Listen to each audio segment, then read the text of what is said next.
आज की इस वीडियो में हम लोग बात करने वाले हैं एपी। एपी मतलब सीक्वेंस ऑफ द नंबर्स। सबसे पहले कुछ नेचुरल सीक्वेंस के बारे में बात करते हैं। नेचर में भी सीक्वेंस मिलते हैं, जैसे हनीकॉम्ब में, फ्लावर में, इस एलोवेरा में दिख रहा है। एपी का मतलब है सीक्वेंस ऑफ नंबर्स। ये सीक्वेंस हमें मिलेगा पीछे वाली टर्म में एक कांस्टेंट टर्म को ऐड करने के ऊपर। चलिए एक प्रैक्टिकल एग्जांपल देखते हैं। पहले आपके पास एक फ्लावर था, फिर नेक्स्ट रो में 3 फ्लावर हो गए, फिर नेक्स्ट रो में 5 फ्लावर्स हो गए, फिर नेक्स्ट रो में 7 फ्लावर्स हो गए। तो ये एक एपी बना रहे हैं, क्योंकि ये एक सीक्वेंस में बढ़ रहे हैं। 1 से बढ़कर 3 हुए, 3 से बढ़कर 5 हुए और 5 से बढ़कर 7 हुए। मतलब कि हर एक रो में ये 2-2 बढ़ रहे हैं। अब हम बात करते हैं types of AP, finite AP and infinite AP. कुछ एग्जांपल्स के साथ आपको क्लियर करते हैं। जैसे ये हमें गिवन सीक्वेंस है 10, 20, 30, 40 और हमें लास्ट टर्म भी गिवन है कि अप टू 100 है। तो ये एक फाइनाइट एपी है, क्योंकि इसकी लास्ट टर्म गिवन है। अब जैसे और एग्जांपल लेते हैं 200, 400 और लास्ट में है 1200। ये भी एक फाइनाइट एपी है, क्योंकि इसकी लास्ट टर्म गिवन है। जिस भी सीक्वेंस में लास्ट टर्म गिवन है वो फाइनाइट एपी है, मतलब कि उसकी एंड टर्म गिवन है। और इनफाइनाइट एपी में हमें एंड टर्म नहीं गिवन होगी। जैसे ये हमने बना दी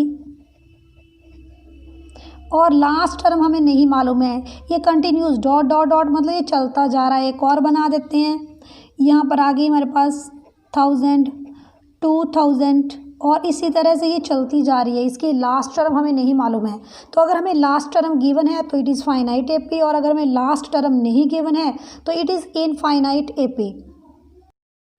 जनरल फॉर्म ऑफ एपी होती है ए प्लस डी, ए प्लस 2d, ए प्लस 3d और ए प्लस n-1d। अब बात करते हैं कॉमन डिफरेंस की। कॉमन डिफरेंस कैसे निकालेंगे? हमें जैसे बहुत सारी एपी गिवन है 34, 32, 30 और लास्ट में 10।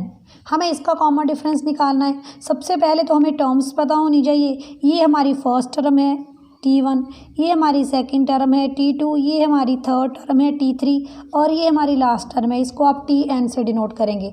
कॉमन डिफरेंस कैसे आपने निकालना है? फार्मूला लगेगा T2 माइनस T1, या आप ऐसे भी लिख सकते हो T3 minus T2। Common difference AP में हमेशा सेम रहता है। करते हैं, T2 की वैल्यू क्या है 32 और T1 की वैल्यू 34। तो ये आ गया 32 माइनस 34, कॉमन डिफरेंस -2। इसी तरह से 30 minus 32, T2, T3 minus T2, T3 is 30 और T2 इज 32। तो ये आ गया 30 माइनस 32। अभी भी कॉमन डिफरेंस कितना? -2। तो कॉमन डिफरेंस हमारा एपी में हमेशा क्या रहता है? सेम रहता है। अगर कॉमन डिफरेंस सेम है तो yes it is AP, otherwise it is not AP. अगर सीक्वेंस बढ़ रहा है, जैसे 2, 8, 14 बढ़ रहा है, इंक्रीज़ कर रहा है, तो कॉमन डिफरेंस पॉजिटिव होगा। और अगर सीक्वेंस एपी डिक्रीज़ कर रही है आगे की ओर, तो कॉमन डिफरेंस नेगेटिव होगा। अब बात करते हैं टर्म्स ऑफ एपी की। ये हमें एक गिवन एपी है और ये एक फाइनाइट एपी है, क्योंकि इसकी लास्ट टर्म हमें गिवन है। अब फर्स्ट टर्म क्या है? दिस इज T1, इसको आप लेते हैं फर्स्ट टर्म। और this is second term 20, T2। This is third term denoted by T3। This is fourth term denoted by T4। This is last term and it is noted bye Tn। अब कुछ formulas जो use होते हैं उनके बारे में बात कर लेते हैं। T1 इसको हम ये ए से लिखी जाती है। T2 अगर इसको निकालना हो तो a plus 1d formula use होगा। अगर थर्ड टर्म निकालनी होगी तो a plus 2d formula use होता है। अगर फोर्थ टर्म निकालनी होगी तो a plus 3d formula use होता है। इसी तरह से अगर हमें लास्ट टर्म निकालनी हो Tn, एक हमारी अगर फोर्थ निकालनी है तो 3d है। अगर थर्ड टर्म निकालनी है तो a प्लस 2d है। इसी तरह अगर लास्ट टर्म निकालनी है तो वो आपके पास होगी a plus n-1 into D. तो this is T1 first term. ये हमारे पास कितनी है? क्वेश्चन के अकॉर्डिंग 10 है। T2 सेकेंड टर्म है, इसको a प्लस 1d भी लिखते हैं और ये हमारे पास 20 है। T3 a प्लस 2d ये थर्ड टर्म है और इसको आप 30 भी लिख सकते हैं। कहीं कहीं हमें T2 is equal to 20, T3 is equal to 30 use करना है और कहीं कहीं हमें a प्लस 1d या a प्लस 2d भी यूज़ करना है। इसी तरह लास्ट टर्म निकालने का फार्मूला क्या बन गया, a plus N minus one into D. अब एक और इम्पॉर्टेंट फार्मूला हम लोग समझ लेते हैं, S N is equal to N by two, two A plus N minus one D. हमें गिवन ए पी है 34, 32 प्लस 30 और लास्ट में प्लस 10। हम सबको जोड़ेंगे, एस एन कितना बनेगा। सबसे पहले ये एक फाइनाइट ए पी, क्योंकि इसकी लास्ट टर्म गिवन है और वो लास्ट टर्म हमारे पास 10 है। अब देखते हैं फार्मूला लगाने से पहले कि सारी वैल्यूज़ हमारे पास गिवन है। हमारे पास ए फर्स्ट टर्म 34 बिल्कुल गिवन है। हमारे पास common difference D, yes common difference A हमारे पास 34 गिवन है। कॉमन डिफरेंस डी भी हम निकाल सकते हैं। ये हमारे पास फर्स्ट टर्म है T1 34, T2 this is T3 and this is T and last term common difference निकल सकता है T2 माइनस T1, वो हमारे पास आ गया T2 32 माइनस 34, ये आ गया -2। कॉमन डिफरेंस भी आ गया, हमारे पास ए की वैल्यू आ गई, कॉमन डिफरेंस की वैल्यू आ गई, एंड नंबर ऑफ टर्म्स। अब हमें नहीं पता कि इसमें नंबर ऑफ टर्म्स कितनी है, तो सबसे पहले क्या निकाल लेते हैं, फार्मूला अप्लाई करने से पहले नंबर ऑफ टर्म्स निकालते हैं। नंबर ऑफ टर्म्स हमें निकालनी है।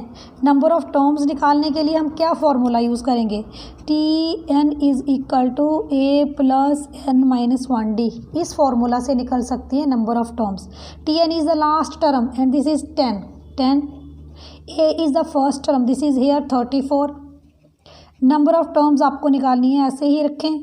और D कॉमन डिफरेंस निकाला है हमने -2। सिंप्लीफाई आप करेंगे तो सिंप्लीफाई करने के बाद हमें किसकी वैल्यू मिल जाएगी, n की वैल्यू मिल जाएगी। 10 इज इक्वल टू 34, -2 को n से मल्टीप्लाई किया -2 एंड -2 को -1 से मल्टीप्लाई किया +2, 34 और 2 36 -2 एंड 10। अब -2n यहीं रहेंगे, 36 लेफ्ट हैंड साइड में आकर नेगेटिव, तो ये कितना हो गया -26 -2n कैंसल आउट, 26/2, ये n की वैल्यू 2 यहाँ का डिवाइड हो गया, 13 2 ज़ा 26, तो n की वैल्यू हमारे पास कितनी आ गई 13। अभी n की वैल्यू आपने निकाल ली। फॉर्मूला में हमें a फर्स्ट टर्म 34 मालूम है, कॉमन डिफरेंस d -2 मालूम है। अब हमने नंबर ऑफ टर्म्स भी निकाल लिया 13।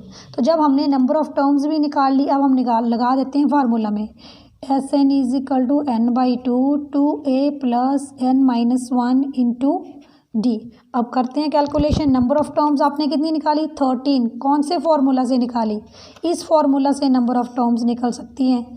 T N is equal to A plus N minus one D. T N last term आपको गिवन होगी, फर्स्ट टर्म हमें पता होगा, कॉमन डिफरेंस पता होगा, कैलकुलेशन करके एन निकाल लेंगे। फॉर्मूला में पुट कर देते हैं n बाई टू, ये formula 2a plus N minus one into D. Values रखते हैं, number of terms 13/2, 2a first term हमारे पास 34 plus N number of terms 13 -1 D common difference -2। Simplify करिए, आपके पास आ जाएगा सम ऑफ एन टर्म्स 13/2,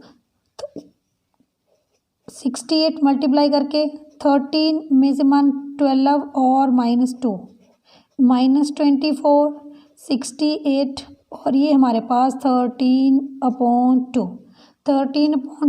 68 में से जब हम लोग 24 को माइनस करेंगे